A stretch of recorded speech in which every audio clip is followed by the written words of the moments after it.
अमृताहुनी गोड नाम तुझे देवा, नाम तुझे देवा. अमृताहुनी गोड नाम तुझे देवा, नाम तुझे देवा.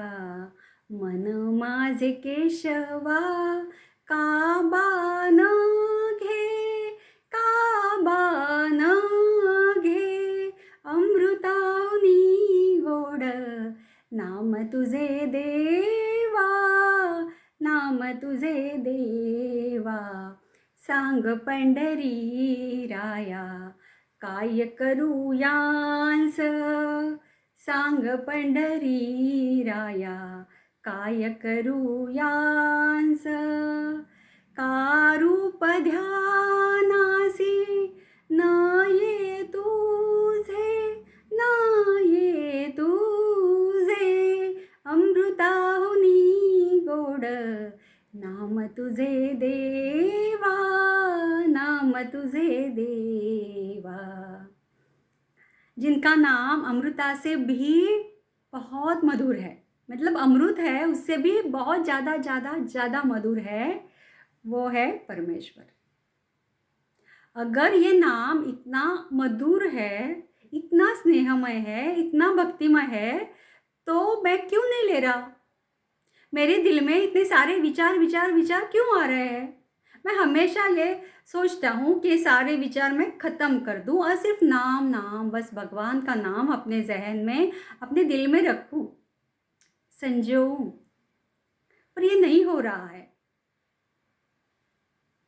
ये नहीं हो रहा है. क्यों?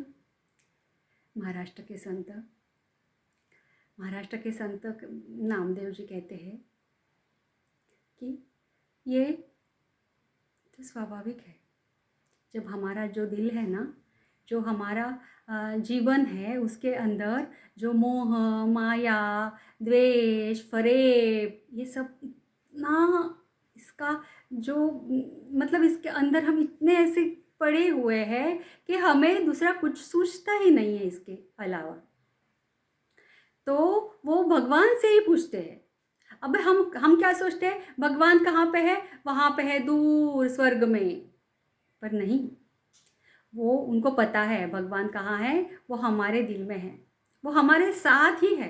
तो वो भगवान से ही पूछते हैं कि मुझे ये इतना सुंदर है, ये मीठा मीठा मीठा मीठा, इतना प्यारा प्यारा प्यारा नाम है आपका, पर मेरे दिल में क्यों नहीं आ रहा? आपका ध्यान है, वो मैं क्यों नहीं कर रहा? मेरे से क्यों नहीं हो रहा? ये सारे विचार विचार विचार ये क्यों आ रहे हैं? ये क्या करूं मैं अभी? ऐसे ये पूछ रहे हैं, मैं क्या करूं? इसके आगे चलकर वो ये भी कहते हैं कि मेरा जो मन है, ये विषय सुख, मतलब ये जो जो गलत चीज़ें हैं, जो शारीरिक है या फिर कामनाएं हैं दिल की, इनमें इस तरह से इस तरह से वो झपट गया है इसके अंदर, इसके अंदर जो लिपट गया है, तो उसके बाहर निकलने का मार्ग ही नहीं है. वो कहते हैं कि इसीलिए मेरा मन है वो इसके अंदर बैठा हुआ है जाके, ये कामना, वो कामना, ये मनीषा, ये इच्छा, बहुत सारी इच्छाएं हैं. और मेरा जो दिल है वो आपका नाम लेने से कतराता है, भूल जाता है आपको कि जो कि उसको वही करना चाहिए, पर वो भूल जाता है. कितनी गलत बात है. ऐसा वो कहते हैं.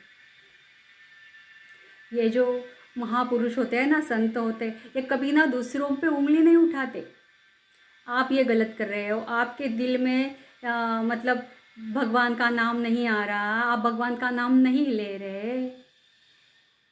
आगे चलकर वो ये भी कहते हैं कि जब नाम लेना मैं शुरू करता हूँ तो मुझे निद्रा आ जाती है.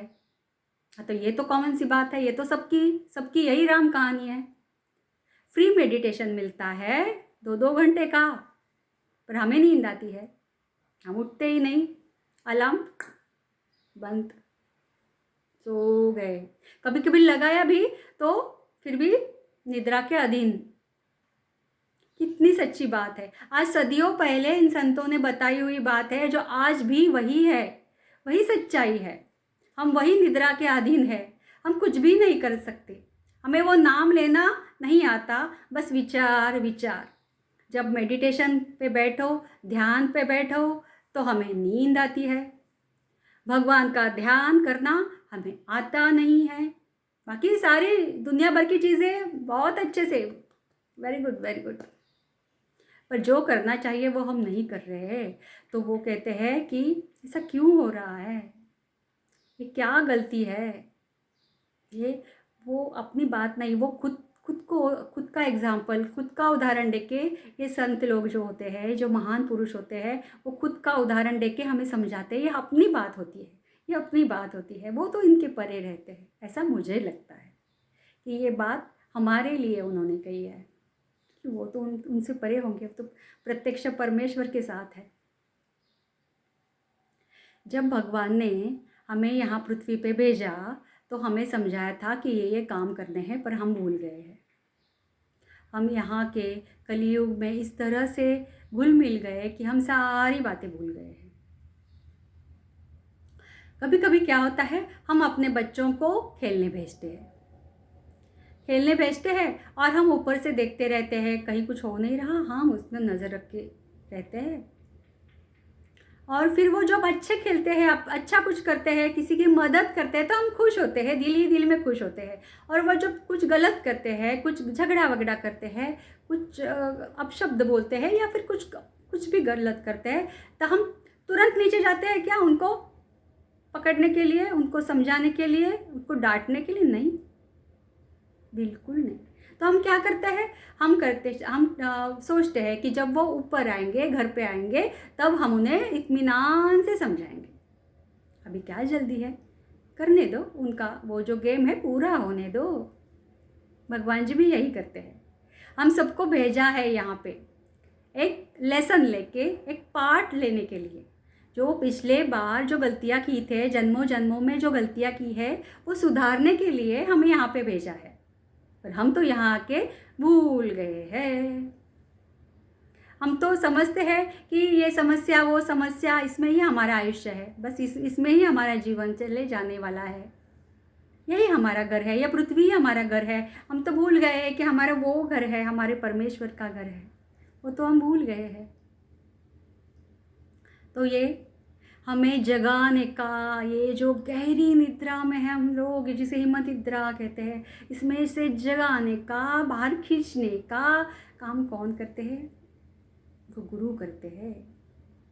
कहते हैं अनेकानेक जन्मों के पुण्य जब आपके फलद्रूप होते हैं, तब आपको गुरु का साया मिलता है।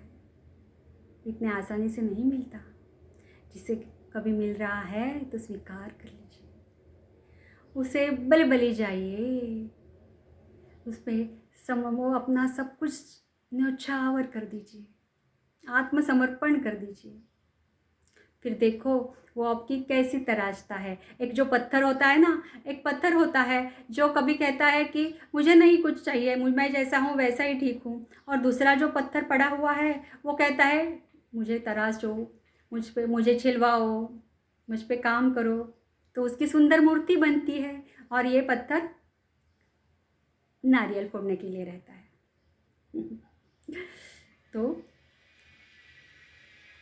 तो समस्या आएंगी। तो इसमें से पार करना भी गुरु सिखाते हैं। बस हमें विश्वास चाहिए। ये एक एक सीढ़ियाँ हैं जो हमें चढ़ के जानी है। गुरु हमें विश्वास दिलाता है। गुरु समझाता है कि ये मैं कह रहा हूँ ना, तो करो, तो ये होने वाला है। तो हम जो विश्वास, वो हमारे जहन में वो एकदम से अपना घर करके बैठ जाता है ना, तो वो सारा अविश्वास, वो सारा वो गुस्सा, वो सब जो मोह माया के बंधन है, वो अपने आप कटते कटते रहते हैं। आपने सोचा होगा जो आध्यात्मिक लोग होते हैं वो अकेले रहते हैं बहुत बार, उनके रिश्ते काम नहीं करते। क्यों? क्योंकि उनको आता नहीं क्या रिश्ता निभाना। ऐसे नहीं है, पर ऐसा है कि जब वह आप अकेले हो जाते हो, आप इनसे परे हो जाते हो, तभी आप कोई नहीं है ना साथ में, तो फिर उससे कनेक्शन जुड़ता है, वो भगवान जी से। और वो गुरु महाराज अपने होते हैं, वो ये काम करते हैं, जो ऐसा ऊपर जाता है। जैसे सालों साल कहे हमारे जीवन की, हमारी ये आत्मा की ना बैटरी ऐसे लो हो गई है, बहुत बहुत, अभी टिंग टिंग टिंग टिंग लास्ट वाला। अब इसको क्या करना है? जोड़ना है, कनेक्ट करना है, कनेक्ट करना है ना, तभी वो बैटरी फिर से भरेगी। तो ये काम कौन करता है? कनेक्ट करने का जो काम है वो गुरु महाराज करते हैं, ये गुरु महाराज करते हैं। बस हमें समर्पण करना चाहिए, समर्पण करना चाहिए। गुरु ऐसे होते हैं जो खुद का कोई विचार नहीं करते, खुद के लिए बिल्कुल जीते नहीं हैं। वो सब सभी कुछ हमारे लिए करते हैं, हमारे अच्छे के लिए करते हैं। हमारा जो आत्मा है उसका विकास हो, वो इस सारा जो ये इस धरती पे है कर्म होते रहते हैं, वो कर्मों को काटने का काम करता है। एक सच्चा शक्तिशाली गुरु होता है ना, वो ये कर्म का काटने का काम करता है। कर्म काटने का महाभयंकर काम है जो कोई नहीं कर सकता। ये भगवान भी उतने ही शक्तिशाली है, भगवान से हम उतने ही नतमस्तक है, पर एक गुरु और एक भगवान में एक ये फ़र्क है। गुरु है जो आपको मुक्ति दिला सकता है। आपके ये जो मोटे मोटे कर्म है ना, जो हमने पिछले किसी जन्म में, जब हम अवेयर नहीं थे, जब हमें पता नहीं था, जब आँखों पे ऐसी काली पट्टी थी, मोह माया क्रोध लोभ मद मत्सर, वो पट्टी बांधे हुए थे हम, और ऐसा ही जीवन चल रहा था। तब न जाने कितने अपराध किए हुए हैं। अब इस अपराधों को आज हम कहते हैं छुड़वा लो, हमें इससे बाहर निकालो।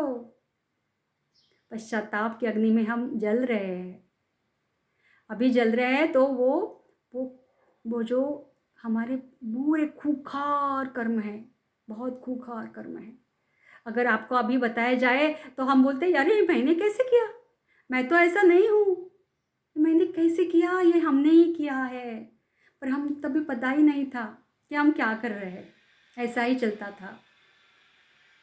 जब गुरु कृपा नसीब हुई, जब गुरु कृपा बरसी, तो ये सब समझ में आया कि हम गलत थे। तो हम गलत थे, तो क्या करना चाहिए? तो उनको समर्पित करना चाहिए। और जो कुछ वो हमें बता रहे हैं, मतलब वो किस तरह से बताते हैं, कभी प्रत्यक्ष रूप में बताते हैं जिसे सत्संग कहते हैं, कभी पुस्तक रूप में बताते हैं, क्योंकि पुस्तकें हैं, हम तो खरीदते भी नहीं हैं। हम बाकी की तो बाप रे बहुत सारी चीज़ें वैसे वैसे खरीदारी चलती है, ये त्यौहार आया, वो त्यौहार आया, ये खरीदा वो खरीदा। पर ये जो पुस्तक है, जो बहुत महत्वपूर्ण है, मूल्यवान है, अमूल्य है, पर हम नहीं खरीदते। खरीदना चाहिए। उसका जो ज्ञान है, गुरु देने के लिए आए हैं ना, वो हमें सुधारने के लिए आए हैं। उनका तो कुछ नहीं है, आप लो न लो, जो लेगा उसका भला, ना लेगा उसका भी भला। वो तो इस मोड में रहते हैं, उनका तो जीवन ही ऐसा रहता है, सबको देते रहो आशीर्वाद, हमेशा आशीर्वाद। तो ये पुस्तक रूप में रहता है, कभी ऑनलाइन रहता है, वीडियोज़ में रहता है, बस वही है। और एक बहुत महत्वपूर्ण है, जब हम ध्यान करते हैं, मेडिटेशन करते हैं, तो गुरु होते हैं ना, वो हमें उस परमेश्वर से मिलाते हैं, हमें परमेश्वर से मिलाते हैं। फिर उसमें कुछ आध्यात्मिक चीज़ें हैं, कुछ साइंटिफिक चीज़ें हैं, मतलब कुछ वैज्ञानिक चीज़ें हैं। जैसे कि ये हमारे जो 7 चक्र होते हैं, उनको समतोल करना, बैलेंस करना, है ना, ये कुंडलिनी जागृति, ये सब चीज़ें हैं, वो सिखाते हैं। इसके लिए गुरु चाहिए। गुरु के बिना हम बोलते हम तो ये जप करेंगे, हम तो वो लाख जप करेंगे, ये लक्ष्य जप करेंगे, ये करेंगे, सब करेंगे, पर एक बात है, कि उनसे आपको मतलब वो जप करके या अनुष्ठान करके, वो व्रत करके, वो यज्ञ करके आपको जो कुछ मिलेगा वो इसी जन्म के दायरे में रहेगा। ये केवल उसी जन्म के लिए होगा। वो मतलब जन्मों के परे वो नहीं काम करेगा। गुरु कृपा इस तरह से होती है कि ये जन्म में भी वो आपका हाथ थामे रहती है और जन्मों के परे भी वो आपका साथ निभाते हैं। केवल गुरु, केवल गुरु हमारे परमहंस जी महाराज, क्या कहने, एक दिव्य पुरुष। सारे परमहंसों की शक्ति है जो आज कलयुग में एक बहुत शक्तिशाली बन के आई हुए है हमारे लिए, हमारे मदद के लिए। ये आपको बताना चाहती हूँ। बहुत लोग इसका अनुभव कर रहे हैं, बहुत लोग इससे सुखी हो रहे हैं, अपने जीवन का कल्याण कर रहे हैं। तो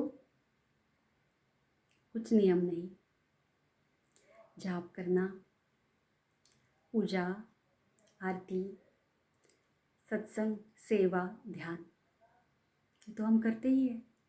नियमित रूप से करना, उनसे कनेक्टेड रहना, उससे जुड़ के रहना। वो बोलते हैं सांस सांस में सिमरन, सांस सांस में। पर हमारा तो होता ही नहीं, जैसे संत बोलते हैं, हमारा तो होता नहीं। बाकी के विचार आते हैं, दूर करो। जैसे विचार आए ना, उसको कट, दिल में ही बोलो कट, ये विचार मैं नहीं करूँगी। पास्ट के, यहाँ के, वहाँ के, फ्यूचर के, कितने सालों पहले विचार आते रहते, कट।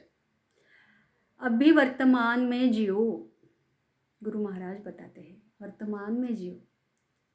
अभी अपना जो सांस चल रहा है उसमें अपना भगवान का नाम लो, उसमें गुरु का जाप करो।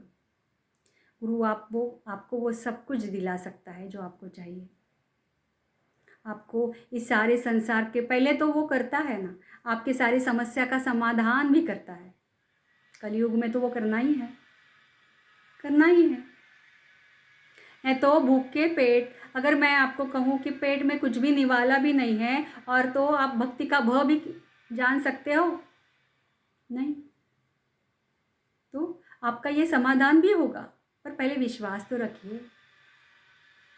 कहते हैं बहुत बड़े जो अंबानी है, वो उनकी एक कथा है, मतलब सुनी हुई है कि आज वो इतने अमीर क्यों हैं। तो जो धीरू भाई अंबानी जी थे, उनके वक्त वो बहुत ऐसे बहुत बुरी परिस्थिति में थे आर्थिक। तब 2 दिन के भूखे थे, तब उनके घर कोई आया और उन्होंने 2 दिन के बाद उनको कुछ मिला था, अनाज या पैसे कुछ मिला था। तो कोई उसी वक्त आया और उसने वो मांगे कि हमें कुछ दे दीजिए, हमने कुछ खाया नहीं है। अब घर की पूरी फैमिली, मतलब घर के लोग सारे भूखे थे, फिर भी वो धीरू भाई जी ने वो दे दिया उनको जो कुछ था। और क्या ब्लेसिंग्स मिली देखो, सारी पीढ़ियाँ आज इतनी हैं, खुश है। तो भगवान इस तरह से आपके एक परीक्षा भी लेते हैं, गुरु आपकी एक परीक्षा भी लेते हैं कि आप तैयार हो, छिनवाने के लिए तैयार हो, किस कदर तैयार हो। क्या आप हार गए हो? अगर आप हार गए हो ना, तो वो हाथ भी बढ़ाते हैं, वो आपको प्यार से समझाते भी है, वो गुरु कृपा बरसाते हैं, वो ऊर्जा रूप में आपके साथ रहते हैं, आपसे कनेक्टेड रहते हैं। उनका कोई निजी स्वार्थ नहीं, उनका बस आपका कल्याण हो, सबका कल्याण हो, बस यही इच्छा रहती है। परमहंस जी महाराज एक ऐसे पहचान में थे, है मतलब, तो उनकी एक घटना है, मैं बताना चाहूँगी। वो गुरुमुख है, गुरुमुख मतलब जिन्होंने गुरु का नामदान लिया हुआ है, वो गुरु की भक्ति करने वाले। तो वो हमेशा गुरु का सब कुछ करते हैं, ध्यान करते हैं, पूजा पाठ करते हैं। पर एक दिन ना उनके पेट में दर्द होने लगा, वो दर्द बढ़ने लगा, बहुत दिन हो गए, अभी सहन नहीं हो रहा है, इतना हुआ फिर डॉक्टर्स हुए, हॉस्पिटल्स हुई, सोनोग्राफी हुआ, जो कुछ करना था सब कुछ हुआ। तब उसका ये नतीजा निकला कि अब उनको ऑपरेशन करना पड़ेगा, लीवर पे एक 2 mm की गांठ आई हुई है। सब डर गए, अभी ऑपरेशन बोले तो सभी डरते हैं, वो भी डर गए। पर उन्होंने हिम्मत नहीं हारी, गुरु महाराज के पास आके और जब शुरू कर दिया, निकालो इसे बाहर निकालो, जब शुरू कर दिया। और कौन सा जाप? ओम श्री परमहंसाय नमः, ओम श्री परमहंसाय नमः। सर्वश्रुत है, कोई बंधन नहीं, कोई नियम नहीं, कोई भी कर सकता है, कहीं भी कर सकता है। ऑडियो अवेलेबल है, वीडियो अवेलेबल है, लगा के रखो, घर पे काम करो, सारी घर की निगेटिविटी निकल जाएगी, प्रॉब्लम्स निकल जाएंगे, कर्म कट हो जाएंगे, आपका जीवन सुख से भर जाएगा, आनंद से भर जाएगा, भक्ति से भर जाएगा। और क्या चाहिए? तो फिर उन्होंने वो जाप किया और क्या मतलब क्या मैजिक था, क्या जादू थी कि फिर उन्होंने जब चेक किया, क्योंकि पेट दुखना बंद हो गया था, फिर वो जाके उन्होंने वहाँ फिर से वो सोनोग्राफी की, तो पता चला वहाँ गांठ है ही नहीं। अब थोड़ा सा कुछ है, मतलब है वो, अब वो दवाइयाँ लेने से ठीक हो जाएगा। डॉक्टर भी परेशान, ऐसे कैसे हो गया, तो ऐसे नहीं होता, दवाई से वह होता नहीं है। तो ये सब लीला थी गुरु महाराज जी की, हमारे परमहंस जी महाराज जी की। तो ये सब सुन के हम इतने खुश हुए, गुरु महाराज की कितनी लीला है, कितना प्यार है, अतीव प्यार है, बहुत ज़्यादा प्यार करते हैं जो उनसे जुड़े हुए हैं। सिर्फ दिल में शुद्ध भक्ति चाहिए, पार शुद्ध, उसमें कुछ लोभ नहीं, उसमें कुछ भी वही मतलब उसमें कुछ ऐसा गलत नहीं, बस प्यार चाहिए, प्यार चाहिए। तो गुरु महाराज जी सब कुछ करवाते हैं हमसे, सब कुछ करवाते हैं। तो ये सब गुरु महाराज जी की कृपा है। जैसे हमने गुरु कृपा पाई, आपके जीवन में भी गुरु आए और आप भी गुरु कृपा पाए, आपकी समस्या का भी समाधान हो, आपका जीवन भी सुखमय हो, आपके आत्मा का भी विकास हो, यही मनोकामना। Thank you.